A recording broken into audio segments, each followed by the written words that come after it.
Well, good afternoon, Your Excellencies, dear guests. On behalf of the German Marshall Fund of the United States, I am incredibly pleased to be with you, and we are always delighted to be in partnership with the Pulaski Foundation as co-organizers of the Warsaw Security Forum to exactly drive those new ideas, those solutions, those needed actions. Madam Zelenska, what a privilege it is to have you with us here today. Thank you for reminding us that we must be strong and brave and to stand for what is right, no matter the cost. We gather here at the Warsaw Security Forum, as many have said before me, at an exceptionally dangerous moment for the international system and for transatlantic security. And nowhere do we feel that moment more than along NATO's eastern flank. And this is exactly why we gather here in Warsaw and why this forum has played such a vital role in shaping our deterrence and defense policies since 2014. Dear guests, Vladimir Putin's most recent speech, or more accurately, the condensed version of his 30 years of anti-Western grievances, was delivered on September 30th, ironically the anniversary date of the Munich Agreement when the United Kingdom and France agreed to Hitler's annexation of the Sudetenland. While either historically ironic or purposefully telling, this date is a vivid reminder of our generation's duty to stand up to authoritarian aggression. But unfortunately, in the 21st century, we have failed in this task, first in 2008 and again in 2014. And it tragically took another war and another annexation in 2022 to convince us that there can be no further appeasement. We know only too well what occurs when a leader speaks to unite historic peoples and proactively seeks to commit unspeakable atrocities. As a values-based alliance, as a democratic people, we must act. Russian officials have described this as a holy war against the West. It is a war against the United Nations Charter. It is a war against the dignity of the individual and their right of choice. It is a war that the democratic West cannot afford to lose. Among the many devastating weapons the Russian government wields to pursue its war, the one it chooses to wield with the most devastation, I believe, is fear. First and foremost, Putin needs the Russian people to be afraid of the consequences should they question his leadership or decisions.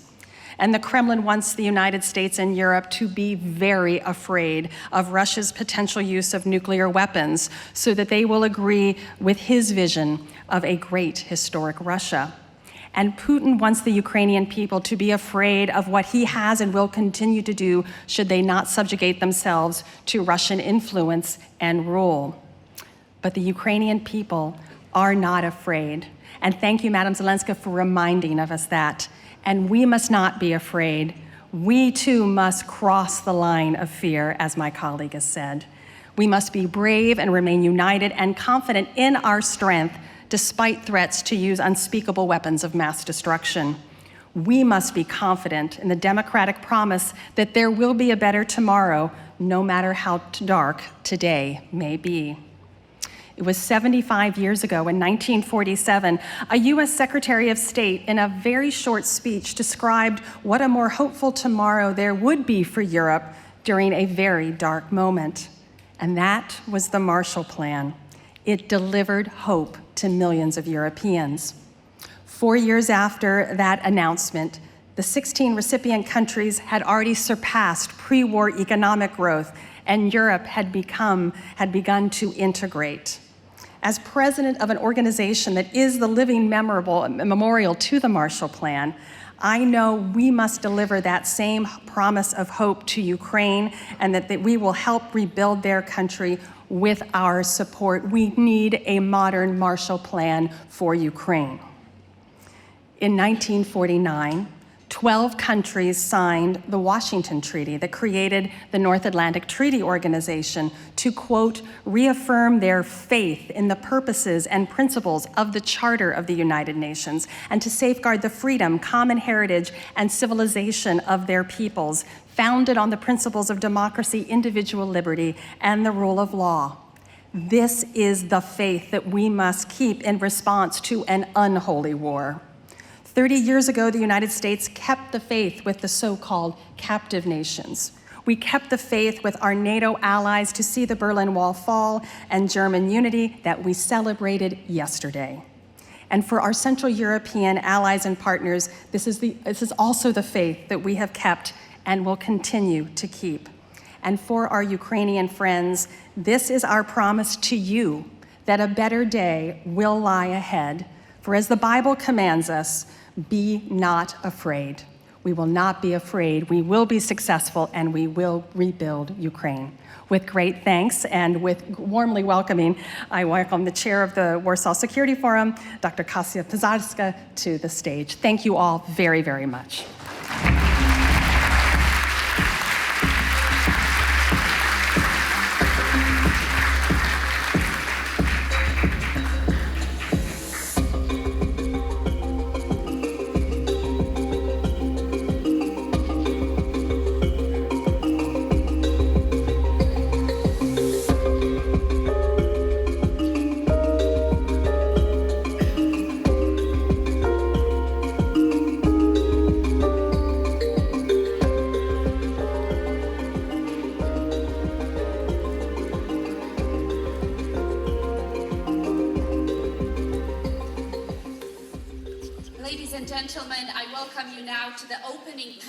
Warsaw Security Forum entitled Europe at War, discussing Central and Eastern European support for Ukraine.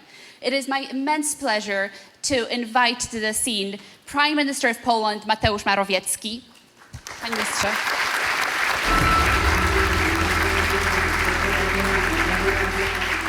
And Prime Minister of Lithuania, Ms. Ingrida Šimonytė.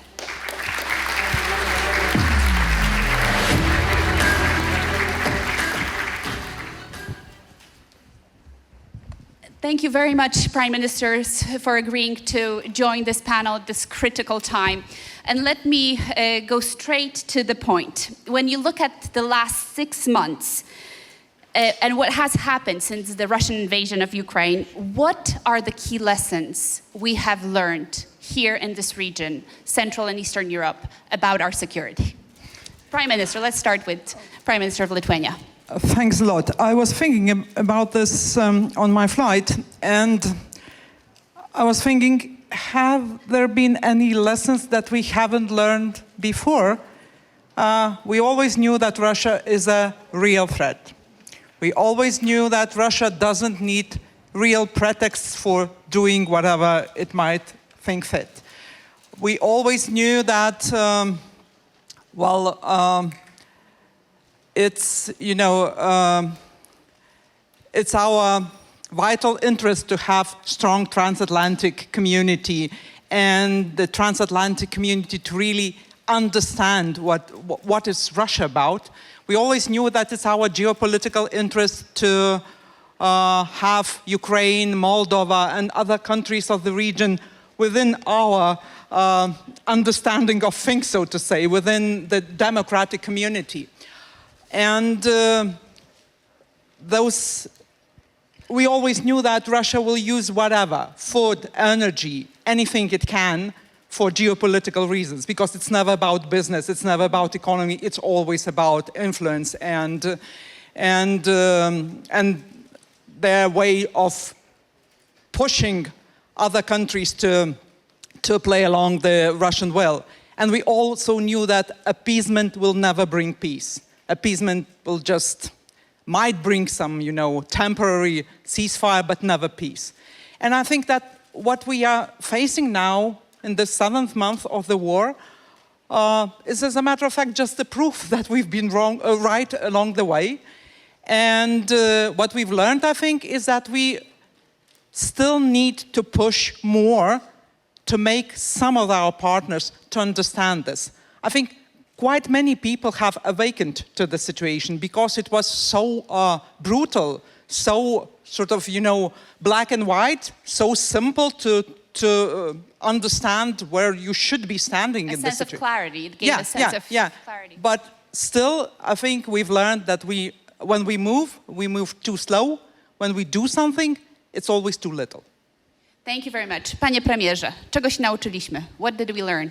7 months. I'll follow up on what Ingrida just said. I think that the lesson has been very brutal, and we now know that Russia is not only a threat on a field, on a military field, on a battlefield, but also Russia is using all sorts of different weapons. And I think my Western European friends and partners forgive me what I'm going to say, but some kinds of threats were completely underestimated, like, for instance, the field of propaganda. Who would have thought about Russian propaganda? We know this very, very well. Lithuania and the other Central European countries on the eastern flank of NATO know it all too well what Russian propaganda means. But were our German partners appropriately informed about Russian propaganda and what it really means, how powerful it is? It was and it still is. So that's one field, apart from military. The other one, which was kind of surprise for many, it's the field of energy. Energy is now the weapon of Russia. It's not one of many aspects. It's the most critical aspect now of this war. Putin and the Kremlin, they really believe that through abusing weapon of energy, they are going to change the momentum, change the dynamics of the war. The war of diplomacy, the field of diplomacy, another field, another area. Somebody said it just 10 minutes ago, how active they are in Africa, in South America. We have underestimated their efforts and their effectiveness in reaching out to the countries in Africa and persuading them that this is all fault of the free world, of the Western world, that there might be some famine in those countries. So now we have to learn how to counteract, how to fight all those Russian threats, not only on the battlefield through the delivery of weapons to Ukraine, as what we are doing for the last couple of months. We should do more, but we are doing this. But also we have to be aware of all the other fields where the Kremlin hopes to defeat us. Okay, so we do have a sense of purpose, sense of clarity in this conflict. But have we done enough? Are you satisfied, more satisfied, a bit satisfied with the unity that was so stark at the beginning, at least? Are we both Prime Minister satisfied? Please, Panie Minister. Well, I'm not satisfied. I can give you one example. A couple of weeks ago, I was in Kiev and I spoke to President Zelensky, Prime Minister Šmyhal, about another aspect of the war, which is financial support for Ukraine. For Ukraine to survive, not only its soldiers have to be brave, and they are extremely brave, and I have no enough words of admiration for them. But there is another aspect where the Kremlin and Moscow believes that they can defeat Ukraine. And this is the financial field. They want Ukraine to go bankrupt and to be not able to pay salaries for soldiers, for teachers, doctors, nurses, judges, pensions for the pensioners, and so on. With the hope that with such a move, the public opinion in Ukraine will change. And well, like the quickest way to end the war is to lose it. Nobody wants to lose this war in the free world, because we know then that after such a defeat, the world would look completely differently. And this is why it's our duty to organize also financial support through the European Union. And like yesterday, the United States and the President Biden's administration said to all of us, the Europeans, that the United States is ready to provide financial support in the range of between $1 to $1.5 billion per month, and we should match this amount, and we should be efficient and effective enough to deliver this quickly. Whereas what is happening right now, we have promised this to Ukraine in June, on the June's European Council, and so far only half of the promised €9 billion has been delivered to Ukraine. So we have to be acting quickly, decisively, and we have to be aware of other fields, battlefields, which Putin is creating. Prime Minister Šimonytė, please. Well, maybe I will start from something a little bit more optimistic, because I think the transatlantic unity was one of the blows, I would say, to Putin, and it was something he never expected from the beginning, because what he was expecting was something similar to 2014, that we will be very worried, gravely worried, strongly condemning, but not doing really much. And both United States, United Kingdom, European Union started to move quickly. But at some point, two bad things happened. I think part of our community started to sort of be a little bit afraid of their own reaction. And on the other side, part of our community became a little bit impatient.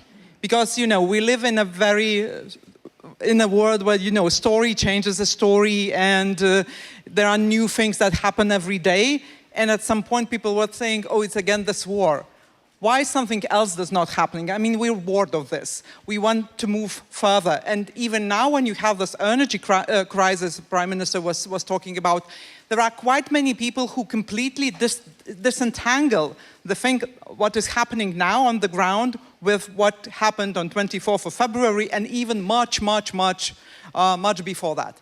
So I think this is a problem, and we need to sort of get to grip each and every time. It's a problem that you need Bucha, you need Irpin, you need something sadistic as this to sort of like wake up to the reality and move again.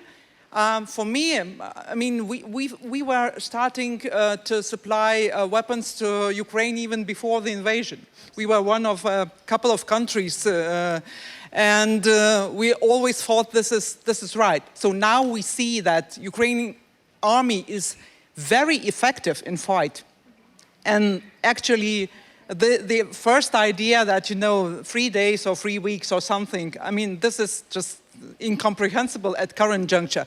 So what we need to push more, and we need to act quick. Okay, so let's move on the ground, because we're really, I think a lot of us were surprised, but also almost, you know, enthusiastic by the counter-offensive that we've seen throughout the Donbas region and also the Kherson region. But of course, that has rose a lot of fears of a potential reaction of Vladimir Putin. So I'll be very straight here. What do you think is the likelihood that Russia will use tactical nuclear weapons? And what does that mean for our region, if that really happens? Panie Premierze. Well, first of all, Putin wants us to believe that he is going to use the tactical nuclear weapon, because this is another tool of blackmail to Ukraine and to the free world. And it's a chicken game that he wants us to actually surrender as quickly as possible, because he sees that the only way for Russia to win this war is to escalate it and to create an impression on us, on the European Union in particular, that he is not going, that Russia is not going to make any step back. Whereas the reality is different. We, the Central European countries, know the history very, very well, and Russia is making step back only when it sees that there is a counter power staying in front of, standing in front of Russia. And this is why they are so fierce at us and the others who support with military support, with weapon delivery, and all sorts of other support for Ukraine, because they want us to be dealing with our own matters. This is why all politicians in Europe, and there is difference between different countries, including my country, all politicians which try to, as Ingrida said, actually try to make a differentiation between the current situation on the energy market and with inflation, for instance. Inflation is soaring through the roof all over Europe, and war. They are not only, cheating ourselves, but they are also playing to the music of the Kremlin. There has to be a linkage between all what is going on in Europe now with energy, inflation, and this war in Ukraine. Everybody who is pretending that there is this link is maybe vague or non-existent is part of Putin's propaganda. Either being aware of being part of Putin's propaganda or unaware. Thank you, Prime Minister. Well, I don't think there is much to add. There is the word in Russian that is not a very nice word, but I think very accurately describes the way of action of Kremlin regime. And this word is gopnik. And this is somebody who just jumps out in a dark street and says, do you have a cigarette? And can I use your mobile phone? I want to call. And every time when somebody comes who is stronger, then the guy would say, oh, sorry, it's a mistake, I go away. So this is the action, actually, that he usually pursues. He wants... So you're not afraid that he actually will use nuclear weapons? I think that, if you are just afraid, then you must sit frozen and sort of tremble and do nothing about it. But if he does, then what do we do? I mean, we were in the same debate before 24th of February. Can he actually invade Ukraine? And he did. There was a debate about can he cut Europe off the gas? And he did. So I see no much value in sitting and debating whatever happens in his crazy mind. I just know that the only way to react to this is to show a stronger counterpower, because other way we will just be sitting and trembling somewhere and waiting whatever he does next. Absolutely. Both of you mentioned energy. What do you make of the sabotage attacks on Nord Stream last week? What is the reading in Poland, in Warsaw, and in Vilnius? Well, like yesterday, there was this proposal made by Russia that potentially they could pump the gas through Nord Stream 2. This is this is for me a final confirmation or a very important evidence that this was an act of sabotage, most likely done by the Russians or with Russian influence. Of course, we have to wait till the final evidence and proofs are gathered by appropriate services, but yesterday's proposal is telling me that this was in the interest of Russia. Now they want to create a following situation. Look, you Europeans, either you agree on opening Nord Stream 2, which you wanted to be never opened, or there is no gas, no Russian gas for Europe. This is why we have to be strong. This is why we have to be decisive, because the indecision and delays are the parents of failure, and we have to be acting quick in conjunction through the transatlantic community, the European Union, with the United States, and this is the recipe for our success. Yes, Prime Minister. Well, same here. I don't want to sort of delve into my own interpretations who did this act of sabotage, but of course we know the narrative behind that. And throughout the period after invasion, there were debates about this, paying in rubles or you will not get gas or something else. And then why don't you open the Nord Stream 2? But I don't know if you've noticed, after the sabotage, there was some movement in the market, but not of the magnitude you might imagine should have happened. Yes, to so it means that actually quite many players have already incalculated this into their equations.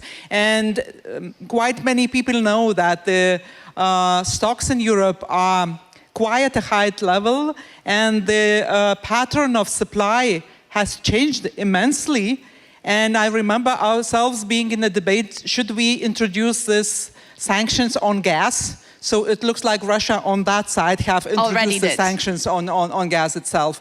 And I don't think this will change a lot, because countries are doing a lot at a very high price, and this is a price of neglecting the situation as it is throughout recent 10, 15 years, where Russia was trying to hook European economy on its cheap gas. So now we are paying this extra costs that were not paid throughout the season. We've learned that from our own mistakes in the past.